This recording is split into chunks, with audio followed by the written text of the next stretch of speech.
أعوذ بالله من الشيطان الرجيم. بسم الله الرحمن الرحيم. إن الله اشترى من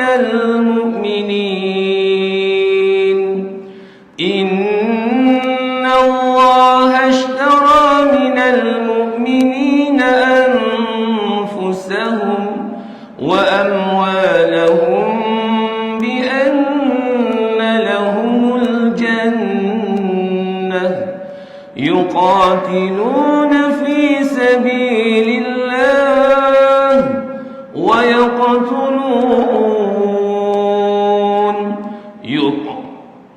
يقاتلون في سبيل الله فيقتلون ويقتلون وعدا عليه حقا في التوراة والإنجيل والقرآن ومن أوفى بعهده من الله فاستبشروا ببيعكم الذي بايعتم به وذلك الفوز العظيم.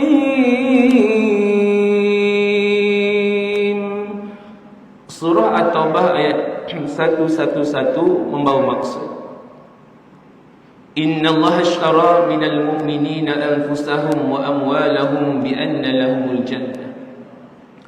Sesungguhnya Allah telah membeli jiwa diri orang-orang yang beriman dan harta benda mereka diganti dengan syurga Allah Subhanahu wa ta'ala bi anna lahumul jannah. Yuqatiluna fi sabilillahi fayaqtuluna wa yuqtalun.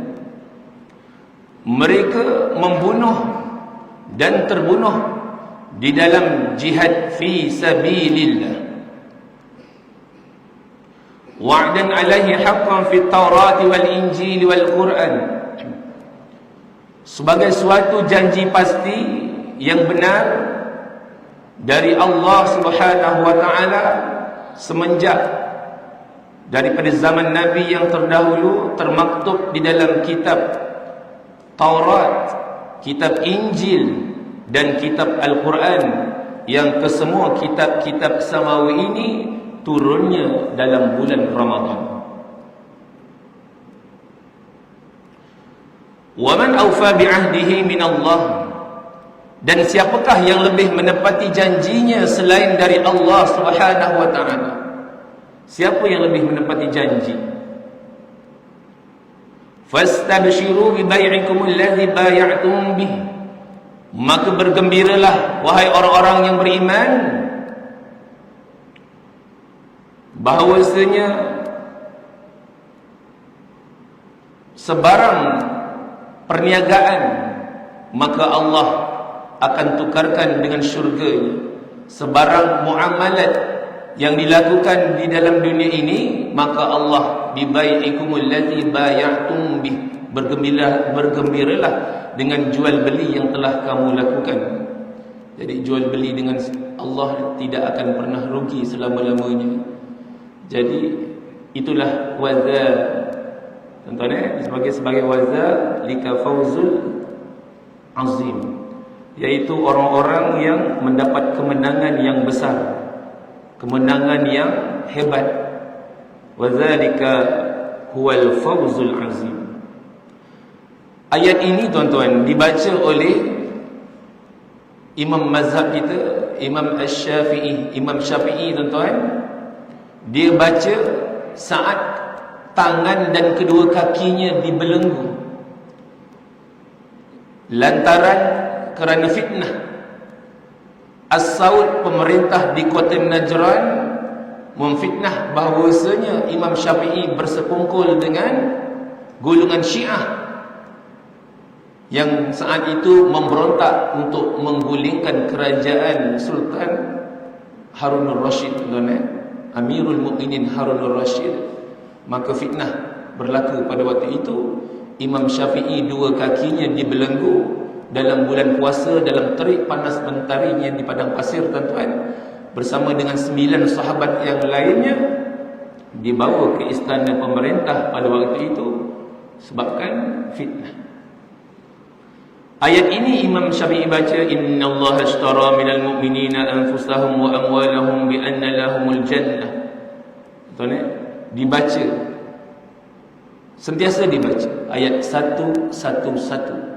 Hari ini ramai juga orang amalkan baca, tuan-tuan, kerana ayat ini, tuan-tuan, barakahnya hebat. Kalau orang tu ahli perniagaan, maka laris, tuan-tuan, maka dianggap sebagai ayat pelaris. Ayat ni, tuan-tuan, tapi sejarahnya kita kena tahu sebagai rahsia di antara rahsia Allah. Dibaca saat itu untuk menghiburkan hati para sahabat yang lainnya, dibawa ke menghadap Imam Syafi'i, tuan-tuan, dirotan oleh Ghadafi, ketua kerajaan tentera pada waktu itu. Tersungkur Imam Syafi'i. Saat hendak mengambil wuduk, bergetar tangan Imam Syafi'i. Dan sahabat yang lainnya ada yang dibunuh. Pada waktu itu golongan Rafidhah memberontak, golongan Syiah Rafidhah. Jadi, tuan-tuan, Imam Syafi'i baca ayat ini dengan maksud yang sangat mendalam. Jadi pada waktu itu pertembungan di antara umara, pemerintah, dengan ulama bertembung, dan kedua-duanya ini bersusur galur keturunan Nabi SAW. Kedua-duanya ini menyadari fitnah telah berlaku. Harun al-Rashid memohon maaf, diberinya sesuatu sebagai ganti rugi, ditolak secara baik oleh Imam Syafi'i. Imam Syafi'i tolak, tak nak terima, tuan-tuan. Tapi apabila disebut hadiah, Imam Syafi'i terima. Dan pengorbanan yang sangat besar itu, tuan-tuan, saat dia menjejakkan kaki semula ke bumi Makkatul Mukarramah untuk berjumpa ibunya Habibah Al-Uzdiyah yang berketurunan Yaman Uzdi, tuan-tuan. Jadi pada waktu itu dengar perkhabaran ibunya telah meninggal dunia. Ini kisah mujahadah yang sangat besar, tuan-tuan. Jadi sampai rumah, ibunya telah meninggal dunia. Jadi cerita ayat 111 berkenaan dengan tajuk keutamaan jihad ini berkait juga dengan Imam Syafi'i saat kecilnya yang telah khatam ataupun menghafaz Quran 30 juzuk di dadanya itu pada usia 7 tahun. Saat berguru dengan Imam Malik, pada waktu itu Imam Malik melihat Imam Syafi'i yang datang dengan penuh santun, walaupun lambat datang, tuan-tuan, di bumi Madinatul Munawwarah menjadi saksi.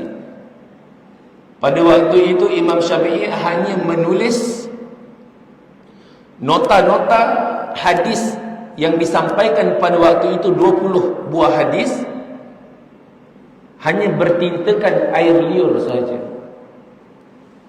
dicatat menggunakan jari. Jadi sang guru melihat anak murid begitu, tuan-tuan, santunnya seorang guru, adabnya seorang guru, dia tidak tegur secara langsung di hadapan murid yang lainnya. Selepas berakhir kelas, ditanya, wahai anak, adakah kamu bermain-main ketika aku mengajar? Jadi Imam Syafi'i kata, tidak wahai tuan guru, aku mencatat apa yang telah engkau sampaikan pada hari ini. Jadi dia tengok kat tapak tangan Imam Syafi'i, tidak ada walaupun satu kalimah yang tertulis. Tetapi Imam Syafi'i kata, aku telah menghafal apa yang telah engkau sampaikan tadi. 20 buah hadis yang disampaikan, tuan-tuan, dia ulang secara terus di hadapan gurunya bernama Imam Malik. Jadi tuan-tuan, ini adalah satu mujahadah, jihad yang besar fi sabilillah. Dalam pada masa yang sama, jihad fillah, menentang hawa nafsu. Dalam kita nak duduk dalam majlis ilmu, santunnya seorang guru dan akhlak mulianya, adabnya seorang murid terhadap guru. Jadi kita ambil pengajaran 150 Hijrah, lahirnya Imam Syafi'i, 757 Masihi. Pada waktu itulah sejarah telah membuktikan wafatnya, meninggalnya Imam Abu Hanifah, maka lahirnya Imam Syafi'i di bumi Palestin.